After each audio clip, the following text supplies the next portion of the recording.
کے رسول صلی اللہ علیہ وآلہ وسلم نے فرمایا کہ میں نے معراج کی شب جہنم میں جب جھانکا تو میں نے سب سے زیادہ جہنم میں عورتوں کی تعداد دیکھی. صحابہ نے پوچھا یا رسول اللہ عورتیں جہنم میں کیوں تھی؟ فرمایا کہ وہ بے پردہ گھومتی ہے، وہ پردہ نہیں کرتی، پردے کی پابند نہیں ہے. سوچیں ایک دور وہ تھا کہ ہندوستان کی غیر مسلم عورتیں بھی پردہ کرتی تھی، اور ایک دور یہ آ گیا کہ مسلمان عورتیں بھی پردہ نہیں کرتی، بلکہ عورتیں تو یہ کہتی ہیں مولانا چھوڑو پردہ تو آنکھ کا ہوتا ہے، پردہ تو آنکھ کا ہوتا ہے. اللہ اکبر. ایک روایت مجھے یاد آئی سیدہ فاطمۃ الزہرا کے گھر میں، ذرا توجہ کرنا میری بہنیں خاص طور پہ، اور آپ سے بھی کہتا ہوں اپنے گھر میں پردے کا نظام قائم کرو. باپ کی ذمہ داری ہے، بھائی کی ذمہ داری.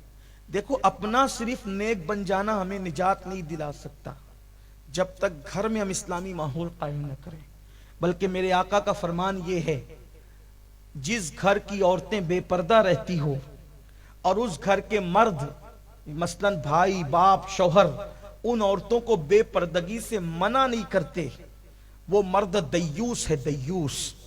اللہ نہ ان کی نمازیں قبول کرتا ہے نہ ان کی دعائیں قبول کرتا ہے. یعنی جس گھر کی عورتیں بے پردہ گھومے گی اس گھر کے مرد اگر ان کو منع نہ کریں، اللہ نہ ان کی نمازیں قبول کرے نہ ان کی دعائیں قبول کرے. آج سب کو شکایت ہے ہماری دعا قبول نہیں ہوتی. تیری بیٹی بے پردہ تو نہیں گھومتی، تیری بہن بے پردہ تو نہیں گھومتی، تیری بیوی بے پردہ تو نہیں گھومتی. کیا ہو گیا؟ دین سے دور ہو گئے، آخرت کی فکر بھول گئے، اللہ کے عذاب کو بھول گئے، اللہ کے عذاب کو کہانی قصہ سمجھنے لگے، واعظ و نصیحت کی محفل میں ہنسنے ہنسانے کی بات کرنے لگے. نہیں، مرنا ہے، آخر موت ہے، اللہ کو منہ دکھانا ہے. مسلمانوں تو اسلام پر چلو، اللہ رسول کی بات مانو، اپنی مرضی کے مطابق مت چلو. ایک مرتبہ سیدہ فاطمۃ الزہرا کے گھر اللہ کے رسول تشریف لائے، ساتھ میں نابینا صحابی تھے.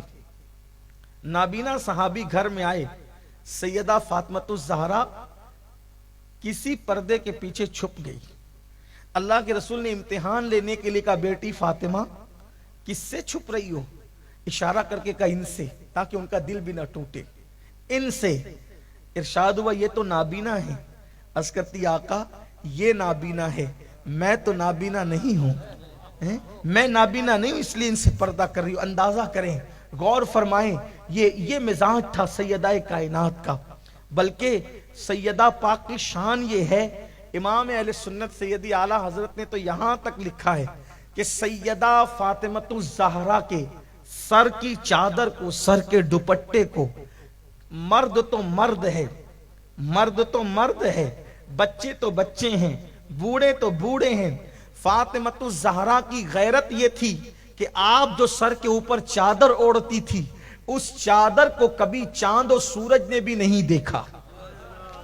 آپ نے اپنی سر کے چادر کو، سر کے بالوں کو نہیں، سر کے بالوں کی بات بہت بلند ہے، سر کے بالوں کی بات بہت بلند ہے. لاؤ کوئی ایسی عورت کائنات میں، لوگ ایسی خاتون کائنات کی اولین اور آخرین میں بتا نہیں سکتے یہ نبی کی بیٹی ہے، سیدہ طیبہ طاہرہ عابدہ زاہدہ راکعہ ساجدہ نقیہ تقیہ زکیہ ام ابیہا سیدہ کائنات ملکہ فردوس بری مخدومہ کائنات سیدہ فاطمۃ الزہرا سلام اللہ علیہا. وہ خاتون ایک امام حسین سے کسی نے کہا تھا حسین تمہاری ماں بڑی نیک تھی، آنکھوں میں آنسو آ گئے. فرمایا سچ کہا میری ماں اتنی نیک تھی کہ جب ان کا وصال ہوا میں صرف 7 سال کا تھا، اس کے باوجود بھی میں نے اپنی ماں کے سر کے بالوں کو کبھی نہیں دیکھا. بیٹا ہو کر بھی میں نے اپنی ماں کے سر کے بالوں کو کبھی نہیں دیکھا. کوئی ایسی خاتون تو لاؤ. اللہ اکبر. امام اہل سنت مجدد میت ماضیہ لکھتے ہیں کہ سیدہ فاطمہ نے اپنی چادر کو چاند و سورج سے بھی چھپایا. ان کی چادر کو کبھی چاند و سورج نے بھی نہیں دیکھا. فرماتے ہیں جس کا آنچل نہ دیکھا مہو مہر نے.